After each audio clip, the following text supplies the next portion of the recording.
really have to stand up here?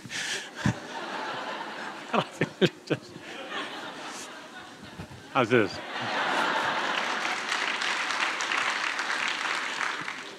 So thank you for taking time out of your day to visit. I'll make just a few comments, and then I think the most enjoyable part will be anything that's on your mind you want to talk about.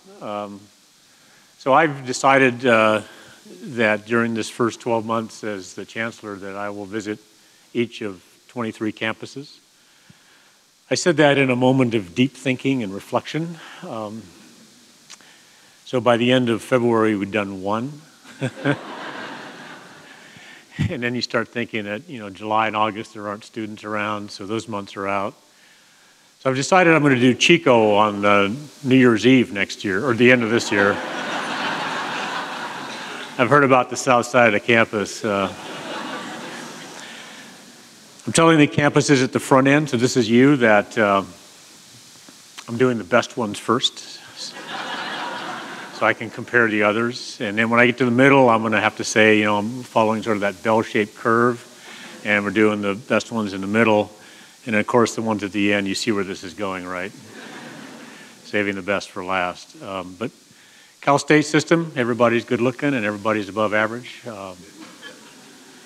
It's been very informative. I want to thank your president and your staff. I've had a chance to visit with the Senate, with students, with the student newspaper editorial board and reporters, faculty, staff members. It's been really quite fabulous. I had a tour of the building.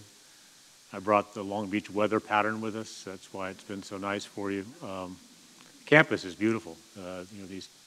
I forget the number of how many different species you have of trees. Somebody told me 3,500. Is there an arborist in the crowd? It's very evident. I mean, it's unusually beautiful from that point of view. I visited the vintage buildings.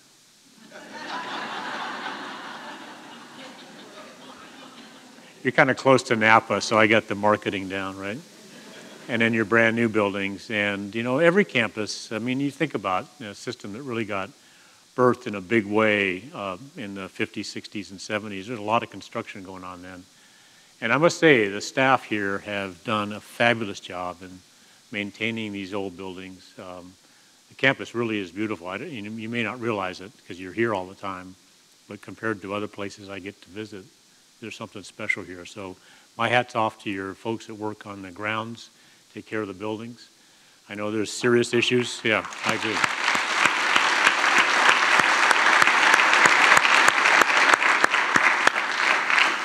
Makes a point of pride. In fact, I was chatting with a student this morning.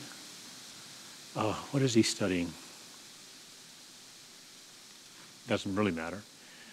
He's been to Humboldt, to Southern Oregon, and didn't like either, and to Chico, and now he's going to finish here because it said it was the most beautiful of all four of those campuses.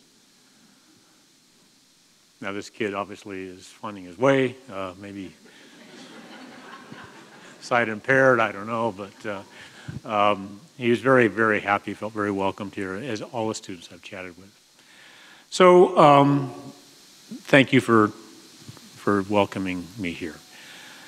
Obviously, a lot of serious things we can and should spend some time talking on, and anything is fair game. I did want to comment a little bit about Proposition 30. I know many of you in this room actively got involved in helping that get passed. And I think it's good news for us. Obviously, it's stopping the decline that's happened in our university for the last 4 or 5 years. But I want to manage the expectations of what it means. It doesn't mean that we can flip a switch and get back to yesterday's normal, because yesterday's normal is long gone.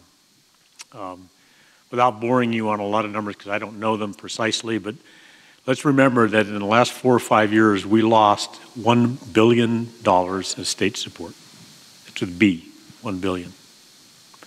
And on the backs of students and their families, we put in about 350 or so, $380 million of increased tuition. So we're still some $650 million in the hole. And so when there's an allocation for next year proposed by the governor, which we're very grateful for, of $125 million, you have to remember where we are in the modern era. We're still in a deep hole. So I've asked, and we're going to take to the trustees next week in Long Beach, sort of how do we imagine distributing those new resources, the first investment in us in 4 or 5 years. And what I've asked our folks to do is think about 3 Ps. So Sac State with an S is out of luck. I'm sorry, no. No, I'm kidding. People, program, and place. And how are we going to start investing strategically in focused ways, not a peanut butter spread, but a focused way on things that really matter for tomorrow, for the future of California, for the future of Sac State, for the future of the system. And so we will actually end up funding a little bit of student growth for the first time in a while, and that'll be very welcome, I think, on all of the campuses.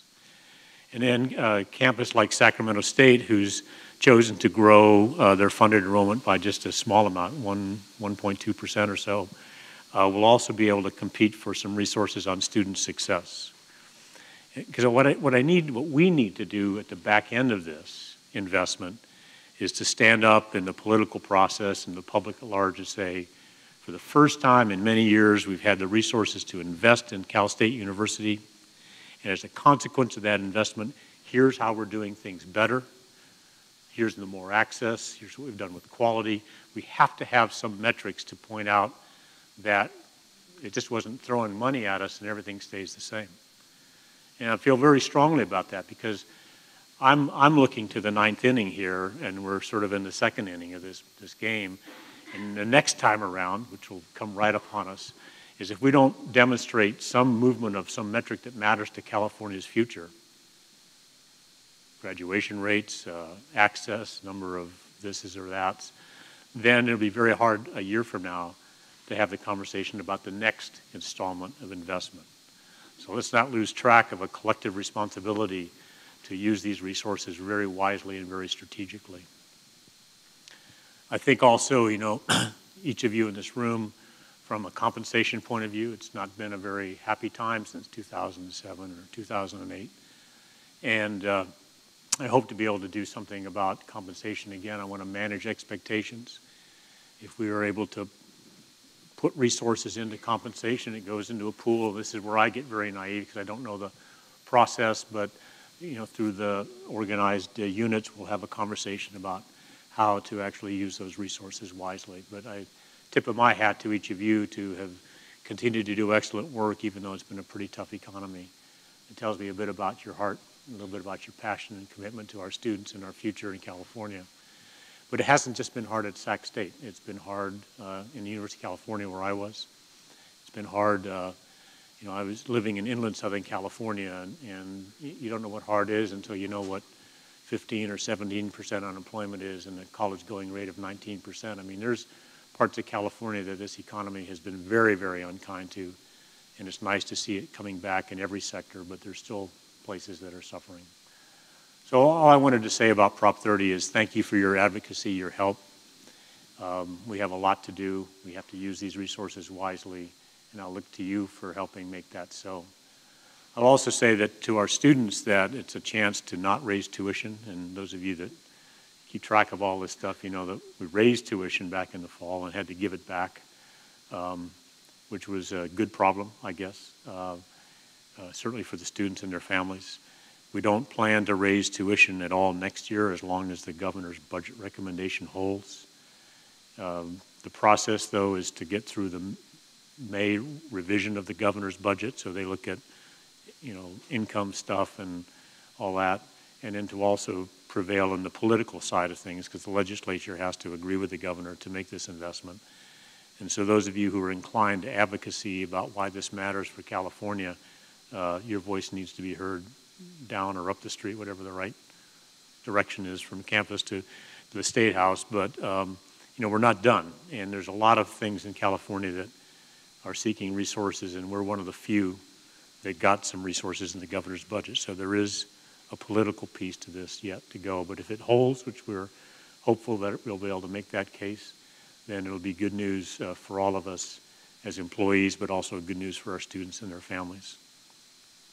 So yay. I took the job before the election.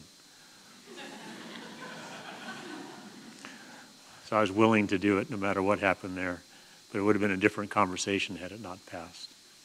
I made a few notes of other things I was going to touch on. I think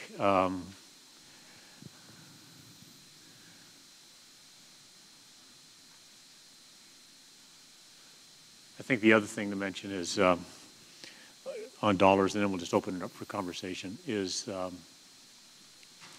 I had a chance to talk with the senior leaders in the state government about if they were sitting where we're sitting and this money comes to us, what they would hope we would do with it.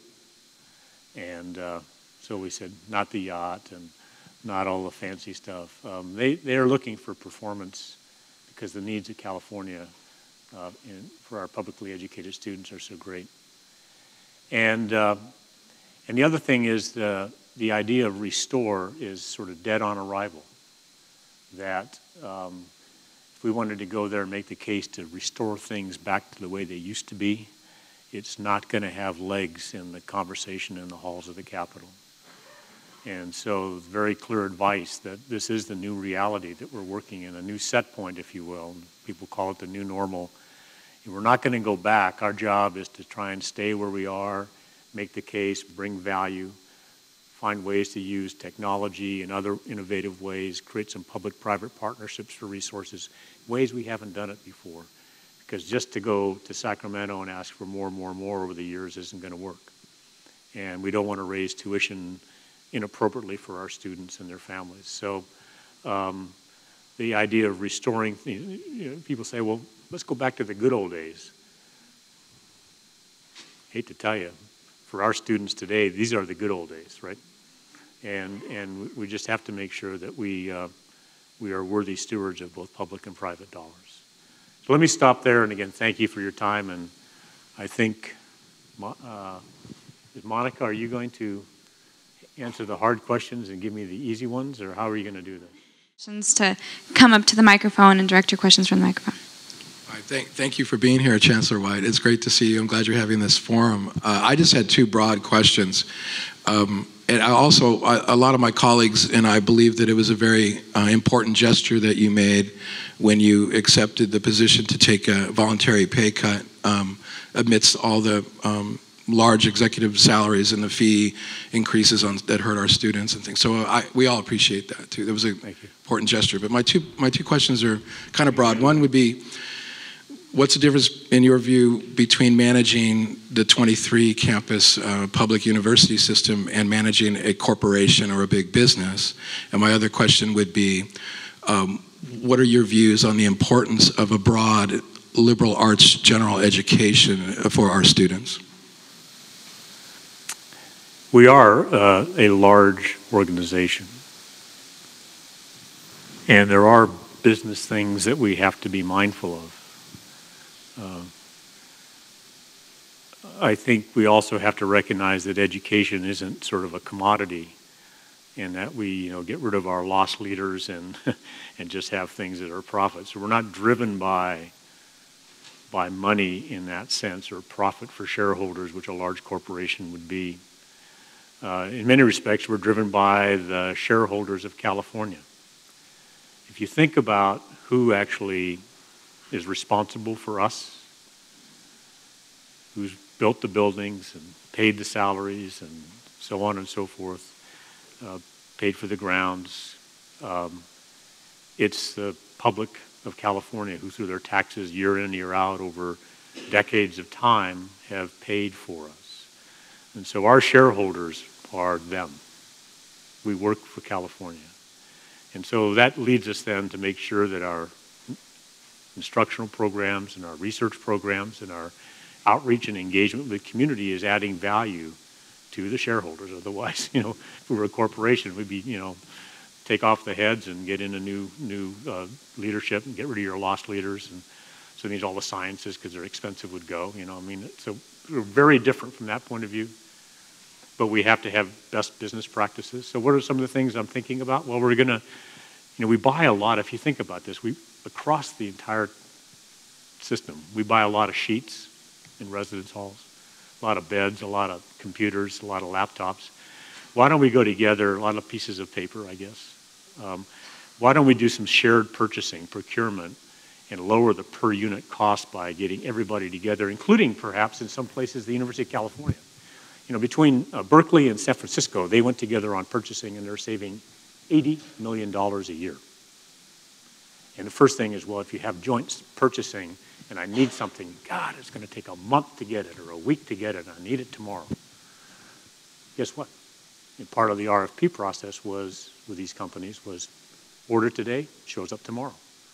And as soon as faculty started and staff started seeing they could get their supplies just in time, they had to plan ahead at least 24 hours, sometimes that's hard to do, that it's working. And so people are happy and it's being used. Why can't we do that here? Why don't we join with the UC on having 5 different laptops that we could buy and lower the cost down here? So that's the kind of business side. I'm struck by, we have 760,000, 50,000, I'm horrible on precise numbers, so don't hold me to them, in the mid 700,000 applications for next fall to come to CSU. But that's only reflecting about 300,000 students. So you want to go to Sacramento, fill out an application, send it here. You want to go to Chico, fill out an application, send it there, and you get admitted to both places, then you decide. Well, why don't we have 300,000 students fill out 300,000 applications and check Chico, Sacramento, Stanislaus, okay? And send it in and have it reviewed once and then let the campuses work with the student. So I did a little math in my head. I don't know what it really costs to process an application. Let's say it was 10 bucks. That's $4 million. Let's say it's 100 bucks. That's $40 million. We could redirect to something else. So I'm going to use business principles, recognizing our shareholders are the public at large, that we're in the knowledge business, not a commodity business, which leads me to your second question, is I think we're in the education knowledge business, not the training knowledge business. And I don't mean that in any pejorative way. But somebody who's going to go out and work in agriculture, let's say, or go on and get an architecture degree for a graduate program, I want them to know the great books. Right? So when they're out working on ag land that used to be Native American land and there's a water issue, they'll have a perspective, a knowledge-based perspective of cultural competency and issues of the past of American history that may reflect on how we go about making decisions about water on formerly sacred lands. I mean, that's what this university is, the emergence of the mind and the body and the soul and the cultural values that make sense for California. And as we continue to be the most complex, diverse state by any criteria used diversity for, we only are allowing our students to succeed if they are exposed to, so they can go out and compete and live and work and play and prosper in a global society, whether it's California, but even if you're running a small business in California, you've got customers in Asia and in Argentina. So I believe in our importance of a comprehensive education, discipline-specific, but enough breadth to make these young men and women, and not so young men and women, educated, not trained, but educated. Yes? My good old days in the CSU began in 1975, and I don't think we should go back there. But I think this comes on some of the things that you've said, and also relates to Proposition 30. What I have seen over the last 5 years has been a denial of access. And what the CSU has been doing over this time is increasingly declared impaction of campuses. Mm-hmm. And I think, to me, even more concerning is the impaction of individual programs on the campuses. So I guess I'm asking, my question is, what are your views on impaction and how they impact on access? So first of all, I don't think 1975 is so long ago, because I I started in 1967.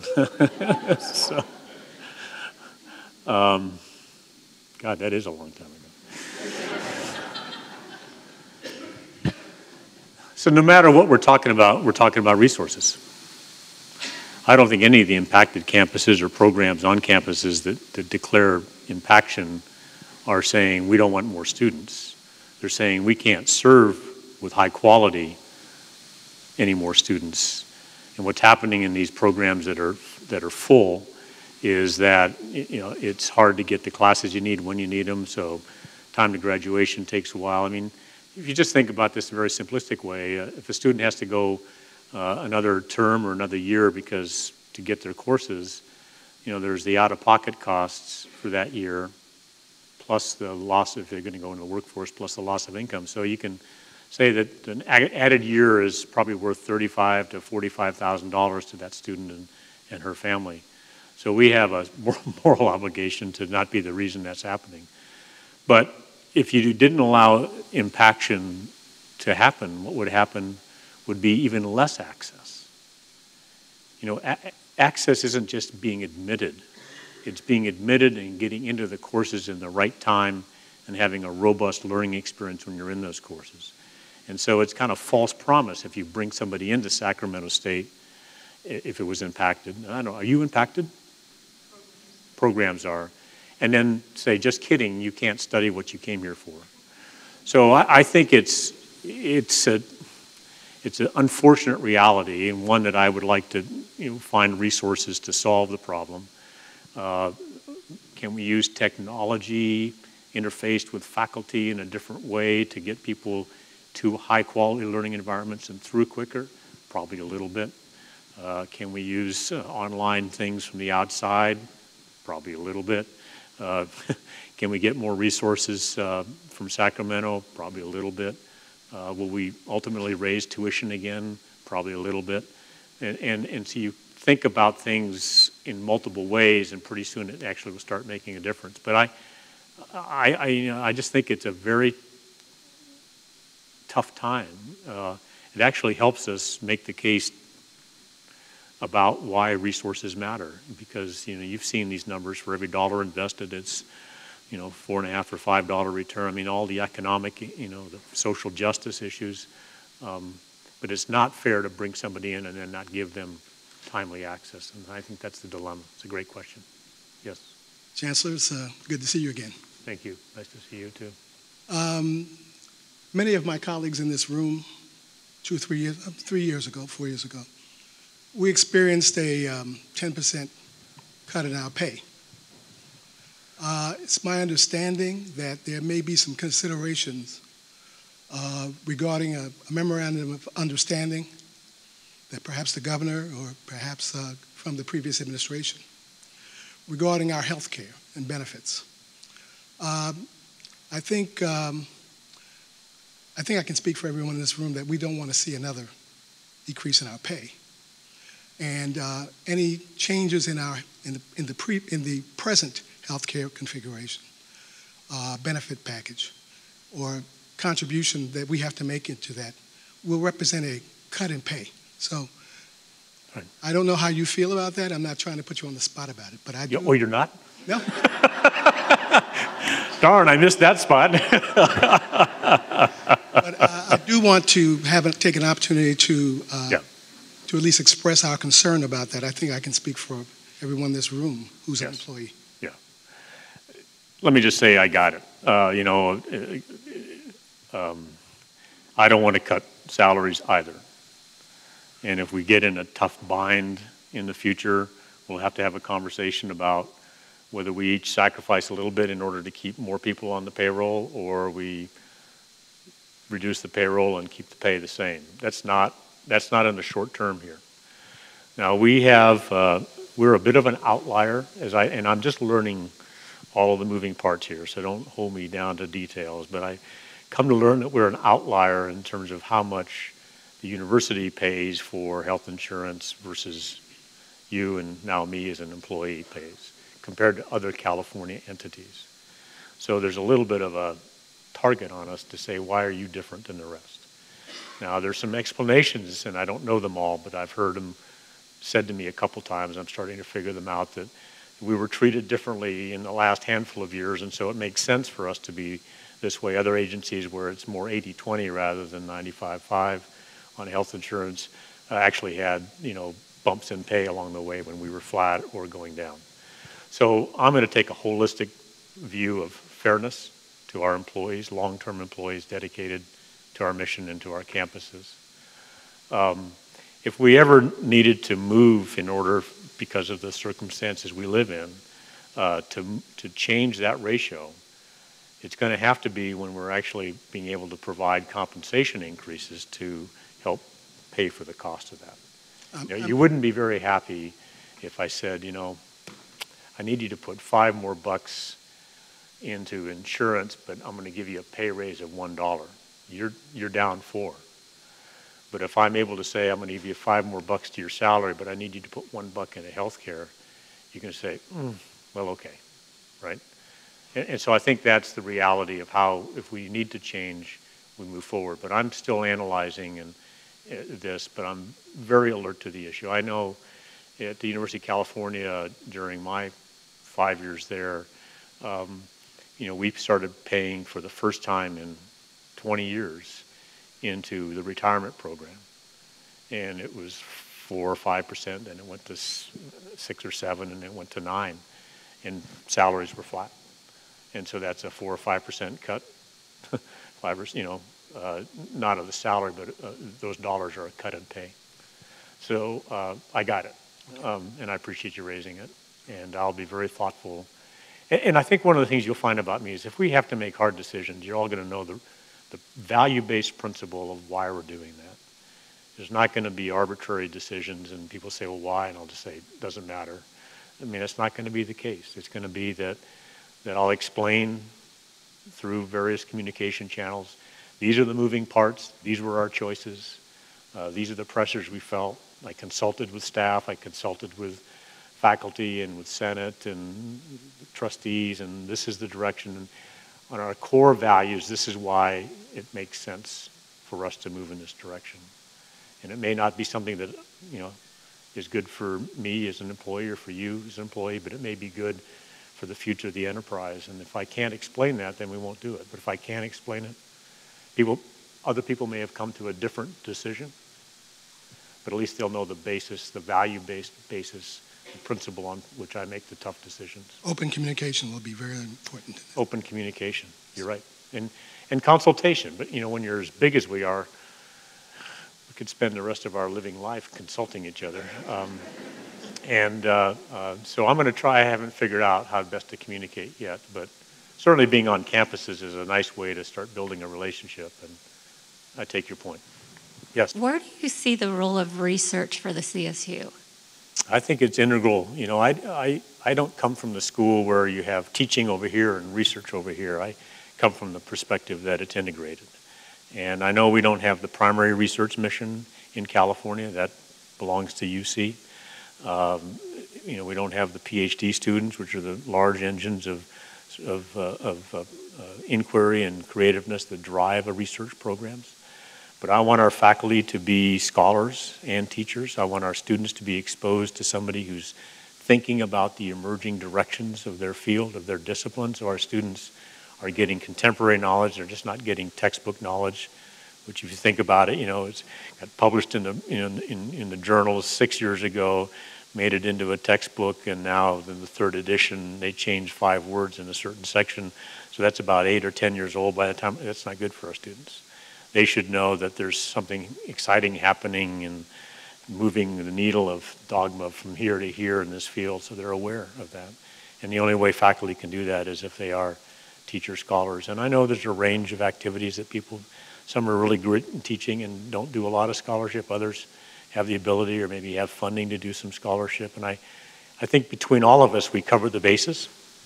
Not everybody, I don't believe in one size fits all. So I'd like to see some degree of flexibility. So if somebody's got a really hot idea and gets it funded, they can run that down while somebody else may do a little more teaching for a while. I mean, thinking about differential assignments for full workloads. It's complicated, but I come out of the research one culture, and I recognize our mission is different than UC. It's different than obviously the community colleges. So we have to stay in our lane in some respects to serve California, but creative minds, advancing knowledge, engaging with communities, applying the knowledge to make quality of life better for in education or agriculture or fisheries and wildlife and politics and public policy. That's who we should be. My question for you was kind of just asked about, but it pertains to the fact that science, innovations in science, not only do they create jobs, but they also catalyze some social and economic progress. And since earlier you spoke of our vintage buildings on campus, my question pertains to what your plans are to improve the availability and the quality of science programs on this campus, and also what your plans are to increase diversity in such research programs at this campus. Thank you. So Northridge figured it out. They decided to have a big earthquake. Got a whole bunch of new buildings out of the deal from FEMA. So you're telling us to do that? Is there a fault line around here somewhere? Floods. Floods. You know, if I look across, so it was very insightful for me to go in the vintage buildings yesterday. I went into a chemistry teaching lab with these old snorkel hoods and decaying chemical resistance tops, and thought about it from a variety of perspectives. So one perspective is students who take that, if that's their exposure to chemistry, and then they go get a job at ConAgra or Gentech or something, and they see equipment, they say, what's this? And they say, well, it's a mass spectrometer, and they go, they never got exposed. So that's not helpful to our students to succeed if they come out of primitive learning environment. Safety, especially in chemistry and some of the other physical and life sciences. You know, if you have, you just, I'm sure the faculty, I know the administration worry about our student safety issues in those kind of facilities. I saw a brand new science lab down in the basement of one of the buildings, and it was a private public investment, and it was very nice, but it's small. So again, it comes back to the same question you asked. It's about resources. So at Fresno this last December, a switch went out. You know, not a light switch, but a big box switch somewhere. And the campus went dark for 72 hours. Enterprise systems went down, HVAC, everything went down. The learning environment went down, although I think it was right at the beginning, right after finals, so it had minimal impact on teaching. And they went looking for, there was one switch available on the East Coast, and it wasn't really in a historical museum, but it might as well have been. And they had to bring it and to take parts off the old one and put it on this one they bought that's used, that's 35 or 40 years old, and put it together and some duct tape and stuck it in and crossed their fingers. I mean, and so if you do a quick assessment there, they say, and I don't know if it's accurate, but there's $100 million worth of stuff to do to get Fresno's infrastructure back up. And I look at this vintage of our campus here and Fresno and so many of them, there's a lot. So to answer your question, it's a huge issue. All these buildings built in the 50s, 60s, and 70s need some attention.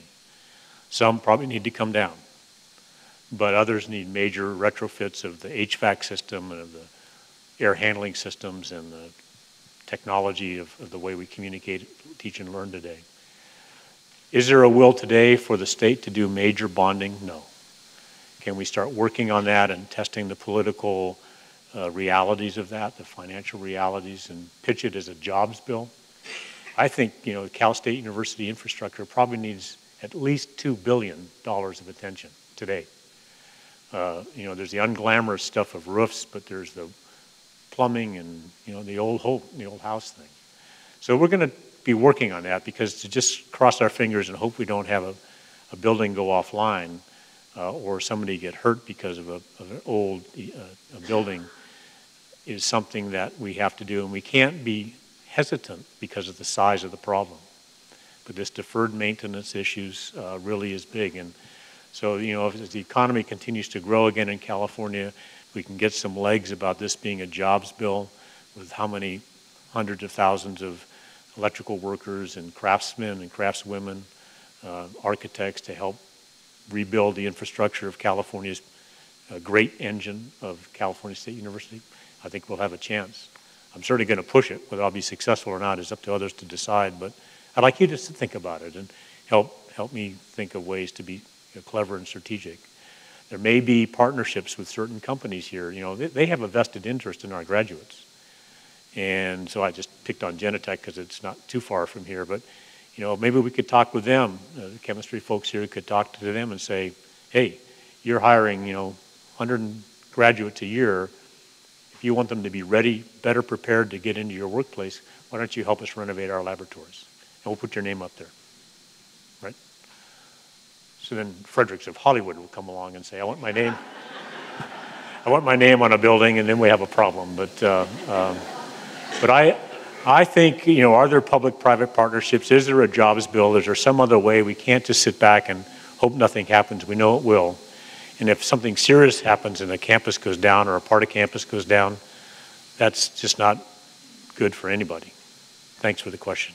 Yes? I want to also thank you for coming here, and I hope that it's not so burdensome that you don't do it again in future years, because I think it's very helpful. And I'm glad for your sobering comments, but some of them are, of course, worrisome. Not it's your fault, but because they represent reality. And one of them is the need, the desire of the legislature to see certain metrics. That is, as we all know, graduation rates, among other things. And as is always the case with metrics, there's the danger that you produce them at the cost of what you should actually be producing, right? That is, we can make graduation happen by making sure that our education is easier to get through, that is, educating less. We can also do it by changing our student body, right? That is, we're being asked to get a 4-year graduation rate because that's appropriate for the UCs and for private universities. And it's never been clear to me that that's particularly accurate for our student body as a good measure of things.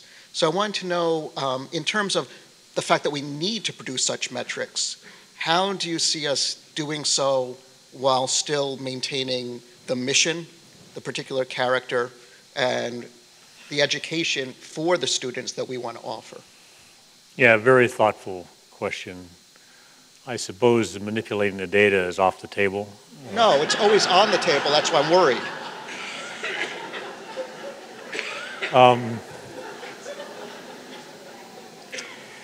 So, first of all, there are, to your point of our student body. Mm-hmm. So what's more important to society? This is the rhetorical question.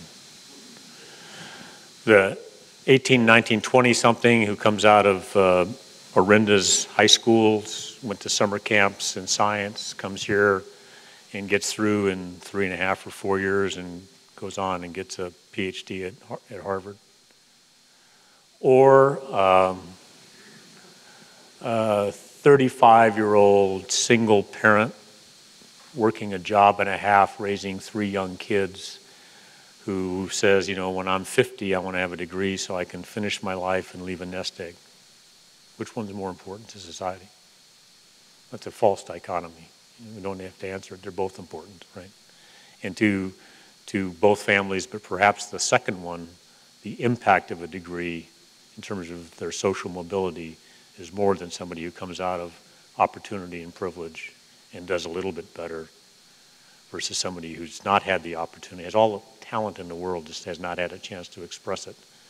And that's part of the fabric of California, part of the fabric of CSU, a point of pride, to be very honest, a strong point of pride. So, but when the governor, so that's point one. Point two is, I could not agree more that we should measure what we value, not value what we measure, okay? So when we think of what metrics are the right ones, we have to be serious about that. Third, in the State of the State address, when the governor says, and Cal State University has a 16% graduation rate. I don't know how you felt about that number, but it sounds like we're not doing well. 16% is a low number for baseball players. It's a low number for graduation rates. What he didn't say was our 6-year rate's 50%, that if a student comes to us from the community colleges, their graduation rates are 70%, that we have more older, more working, more part-time, et cetera, et cetera. The reason why those numbers are low. So I think we have to think about, is there a metric of sort of enrolled time to degree? I don't know how to do this, because we're driven by IPEDS, which is this national clearinghouse that's for everybody but us. But you know, I mean, just think about it. If you're a half-time student, your timely progress degree is 8 years, right?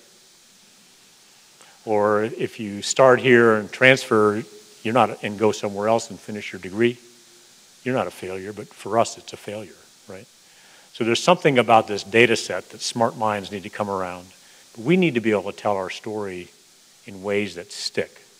And part of my interest in my job here is to change the dialogue about us in California with the public at large, with our elected officials, among ourselves, about how do we tell our story so we don't get a number thrown out that indicates that we're not successful when we all know that we're actually very successful.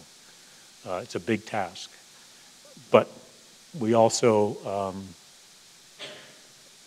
your point about, we could do 3 things. We could lower quality, we could change access, or we could raise our price. Which of those 3 do we want to hang on to? I think quality is the one that matters.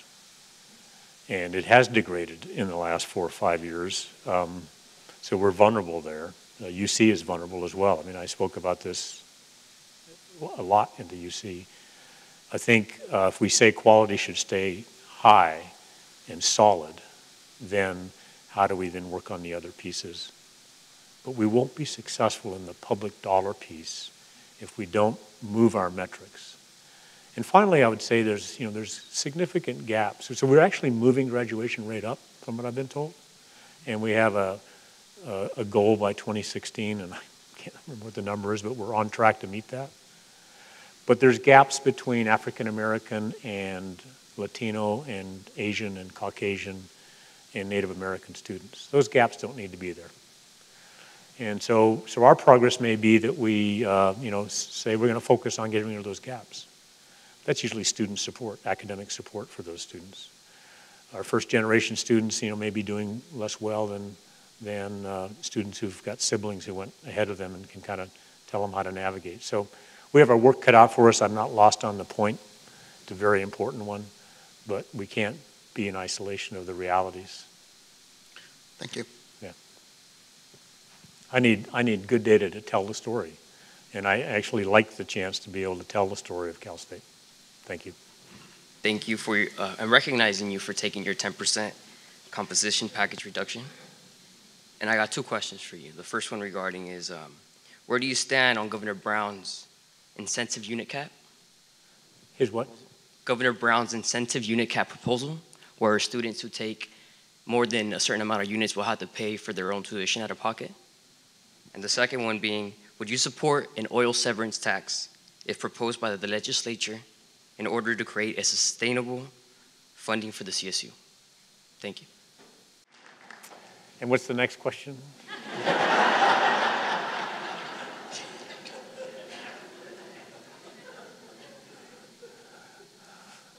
There's a camera back there.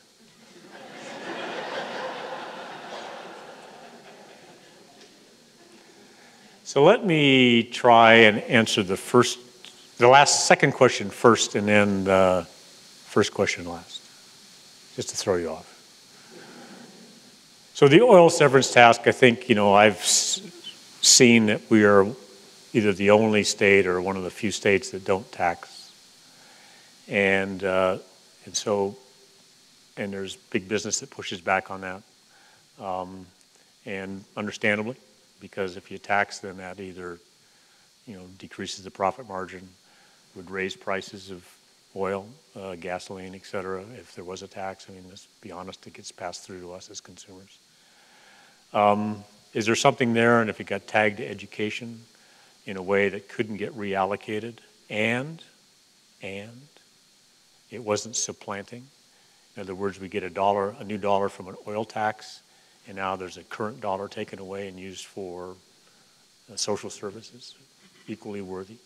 So I think part of the answer on something new like that is what's the unintended consequences. If it raises the tax rate, we get some money and then we have money taken away, then is that enhancing the learning environment for our students and enhancing the life of our employees? So the devil's going to be in the details. It's a worthy initiative to think deeply about, but I think it's also worthy to make sure if something went in effect that way, that it would actually be helpful to California and helpful to us in our own parochial way.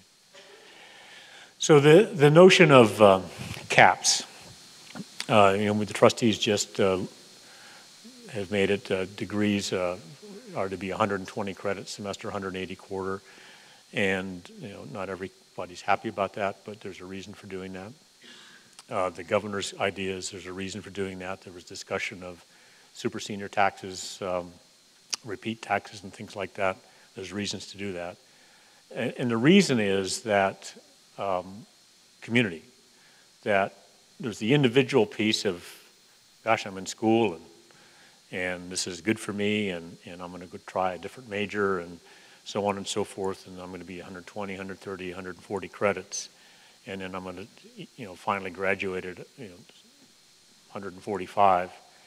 All the time I'm in school, there's somebody else who can't get in. Your point on impaction. And so as a policy, as a public entity, we want to take care of you as a student. Give you every reasonable chance to try one major or maybe two, or stub your toe and have to take a few more classes, or go take that art history class when you're an electrical engineer major because you love art and you want to travel Europe when you graduate. I mean, I got that, and that's a very vital part. It goes back to your question about the comprehensiveness of it. But as long as somebody stays in school doing that, somebody else can't get in. And we have a responsibility also to those families to get them in. And that's what this is about, is trying to find some parameters around how many credits a student can take, how many credits for a degree in order to provide access. And let me tell you that it's not an insignificant number of students that are affected. I saw some analysis, and I will just accept it for face value, that by moving the credits from a higher number down towards 120 for a major, that'll create space for something like 4,000 or 5,000 more students, all else being equal in Cal State. 4,000 or 5,000 students. Now there's some degrees you can't do in 120. There's outside accreditation issues. There's a compelling academic reason to have it at 130 or 128 or 135. I'm very willing to give exceptions when there's a compelling need. But the creep of, 120 is sort of the standard in America. UCs are 120. We have to fit into a box, because if we don't and just keep expanding, then it denies access to thousands of Californians, which isn't fair to them or their communities. That's the balancing act. It comes back to resources. If we had more dough, we wouldn't have these issues on us at all. Yes. My name is Asia Johnson. I'm a student assistant at the Pride Center, and we also work closely with the Women's Resource Center on campus and the Multicultural Center. My question is, what do you think the significance is in California higher education of diversity programs and initiatives, and then other such programs that support underrepresented students on campus? I'm a big believer in supporting all of our students, and I recognize that there are those among us who, when having a stronger support, will be more successful. So let me just draw from my own experiences. And I'm going to just use the word Riverside, not because it's a UC, but because it's Riverside. We had the most racially, ethnically diverse campus in the UC, fifth most diverse research university in America. And we had no differences in graduation rates anytime you disaggregated graduation data. It's all around 70, 72%. In fact, a year ago, the highest graduation rates was African American students at 79%. So I'm absolutely convinced from everything I know intellectually, but also from practice, that you don't need gaps. You're given the right support. So we had sort of student centers. They were organized around different ways people thought about themselves. There were centers for our Asian and Pacific Islander students. There were centers for our African American students. There were centers for women in science. There were centers for the LGBT community and for the Latino community. And what those centers provided was a sort of a refuge for our students to go to and say, man, I'm running into this barrier, and somebody in there helps them sort of sort it out. And rarely is it the professional staff who run interference, but it's the peer groups. And all of a sudden, when you know you have support, and you know you have community, and it may be people who are studying like you or look like you or come from the neighborhood where you came from or are low income, that is very empowering. And so that's, to me, what student support and academic support is about, is enabling our students who need a little extra hand, not to lower the bar, coming back to the quality question, but to say, here's the standard. And you stub your toe, I'm going to pick you up, I'm going to hug you, I'm going to dust you off, I'm going to tie your shoes and say, you go, girl, let's try to get through there again. And here's some ideas on how you're going to do things differently. So to what extent we can support those things out of student affairs, which is how we did it in Riverside, or by other means, it's really a way. And let me just finish. It seems if we invite you to be a student here, and you have the aptitude and you're willing to do the work, then it's on us to try and make you successful. And if we don't do something to allow you to be successful, then it's on us, which isn't a good place for us to be. Now, if you're not smart, don't work hard, or blow off deadlines, then that's a different issue for a student. I'm not picking on you personally, but just the notion that there's a responsibility here. There's an implicit contract, right? Why would we want to invite a student to our campus and have them fail? I mean, it just doesn't make sense to me. We're not, the old stories you hear from the Ivies in someplace, look to your left and look to your right, and by the end of the year, 2 of you will be gone. That's not who we are, nor should we be. And finally, a student who's first generation. I know Southern California better, so the barrios of LA. Parents work, they decide, you're the one. Other kids can't go to school because we're going to work 2.5, 3 jobs to get you in school. And the hope of that family is freighted on that youngster's shoulders. And if they're not successful, they come home as a failure. The social impact for that family is unbelievable. It's one thing for somebody of privilege to flunk out of school because they partied too much. It's a totally different thing. Somebody who's first generation or out of a low-income community, or a student whose family has been traditionally marginalized in society, and you're the one to bring it back in to fail. And if we're responsible for that, it just doesn't work. Thank you.